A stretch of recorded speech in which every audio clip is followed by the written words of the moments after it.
Well, it's a somewhat rainy day here at Stonehaven, and we have recently purchased a dozen cobs of corn from our local dairy, actually. Sweet corn, I think is what it is. It came, of course, in husks, and I've spent some time husking it. In some earlier videos, I have mentioned that sometimes tools can make all the difference in the world, and I'm sure a lot of carpenters could agree on that.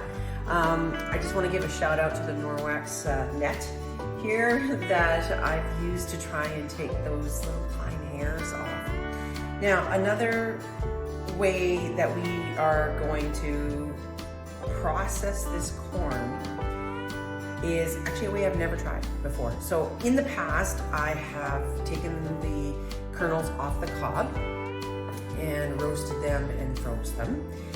I have blanched the whole cob itself and then put them in individual wrappings in the freezer, which is really good to pull out and microwave for a quick evening meal.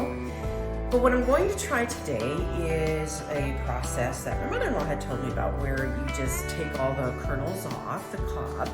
If you can get about 10 cups or so, then you throw it in a roasting pan with a little bit of pickling salt, some water, and about a quarter cup of sugar.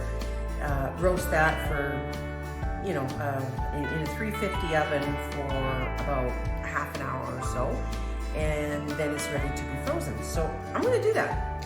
Now, the other thing that I have learned, because I haven't done a lot of processing of corn, is how to easily take it off the cob. Wow, have I got a slick method for you. I'm sure people have seen it on Pinterest.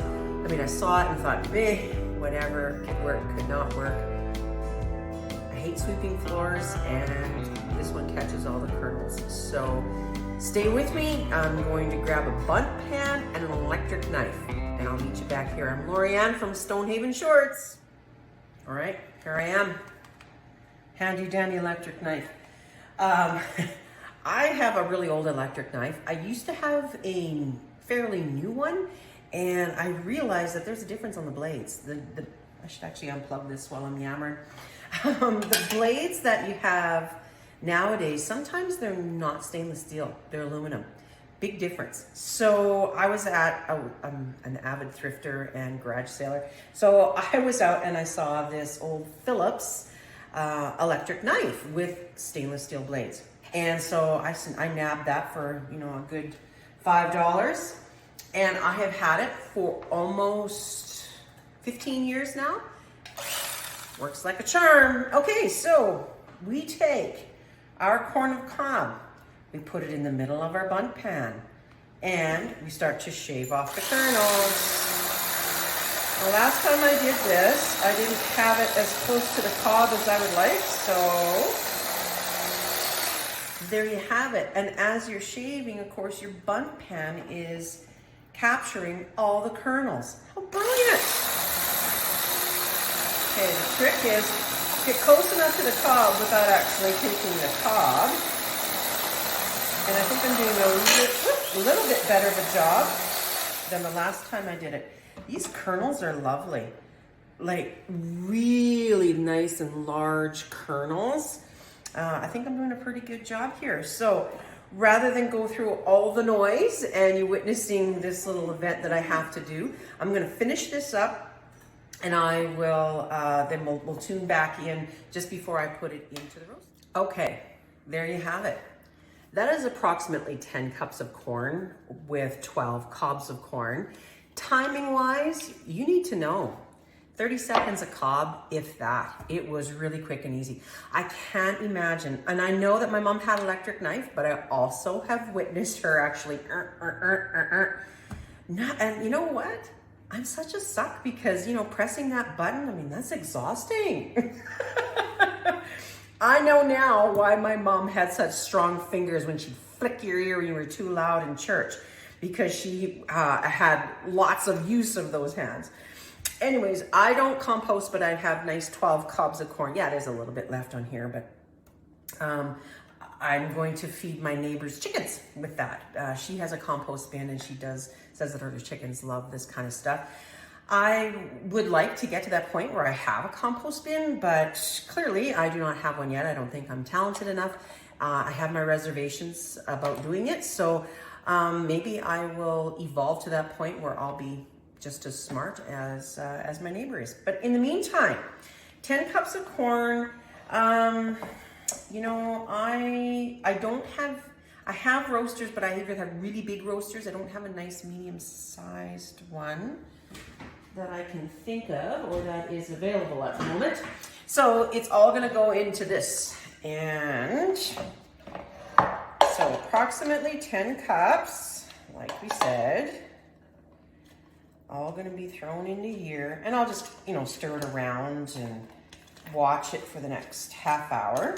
My oven has been preheated to 350. I still have a little bit of gibbles in here, but that'll just go with my cobs of corn to feed the chicken ladies. Now, oh, this is really sticky. There's lots of natural sugars in that. Pinch of pickling salts, and I like that. Well, this is 2 teaspoons. I hardly measure anything in my life, so this is how I measure. 1 teaspoon and 2 teaspoons. There we go. I like things a little more salty, so if I didn't get it quite measured up and there was more salt, oh well. About a quarter cup of sugar. So sorry. Isn't this really cute? I think I showed it to you before, but my daughter bought this for me. It's a little mason jar, but it's all stacked into different measuring portions.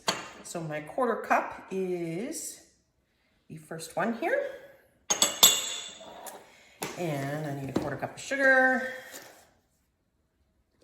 Get that all in, and I got my salt in there already. So the only thing left is about 2 cups of water. I do have my water tap right here. So 1 cup and 2 cups.